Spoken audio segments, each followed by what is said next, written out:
Jamwale fulbe adunaru kala pulodo woni so pularo ima jamwale ma.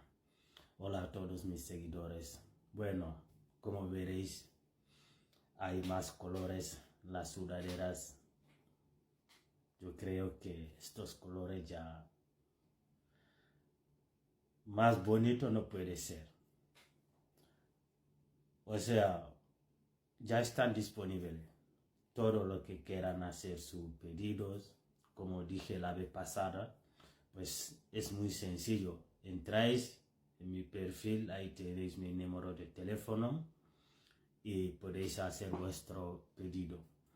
Aún, claro, estoy empezando, yo aún no tengo una tienda online para poder entrar, para que podáis entrar vosotros mismos, hacer vuestra compra.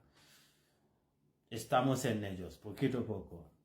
Pero lo que quiero decir es que tenemos disponibles estos colores.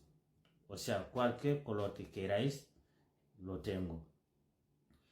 La única problema que podríamos tener es las tallas. Ejemplo, el color negro, talla XL, no hay.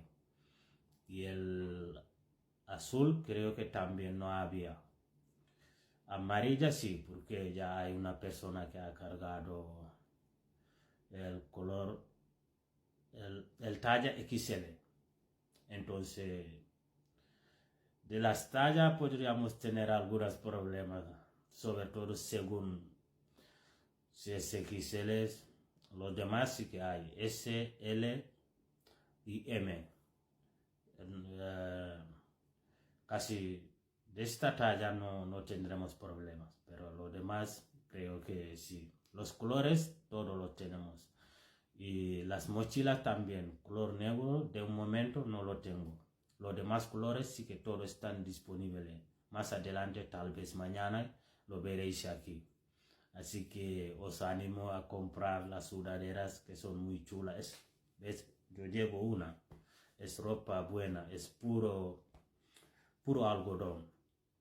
Así que os animo.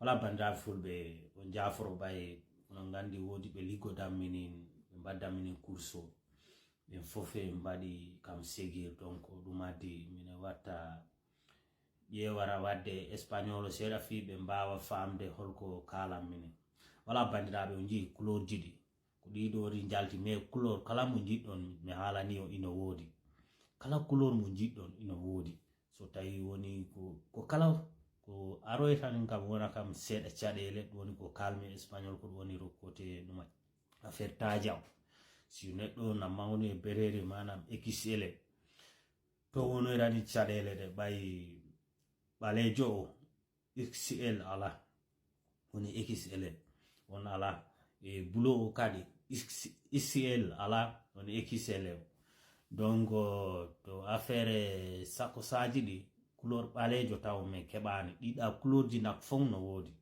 ma dum kala on jiyo dum do so Allah jabe affaire sak didi bay min on jari bay dida garno di fo di sodama min déjà mi hebani sak donc dum adin wadani demande goddi kadi donc bandirabe fulbe taw onon calmine vraiment onon jare yimbe granuje nabe vraiment so pour arto jara on mi yejirani on de Espagne do ko onon goni champion jidi bay vraiment grand amen no Moussa Balde no ere Sira Balde sikko Balde bo etade Moussa jon suduma wala enene men hawli Diallo no gandi kambe foko granuje ngoni e sehel Sira o e selabe hawli Diallo sobbe mi anda na gimbe ma inde mabbe me vraiment onon beltane italien ni do en toujours mine hala ko on jamarebe donc vraiment onon pada bandirabe fulbe naate e perfil sopulo ardo kala jiddo demande wada demande mako no bandirabe on calminama ay sogolaw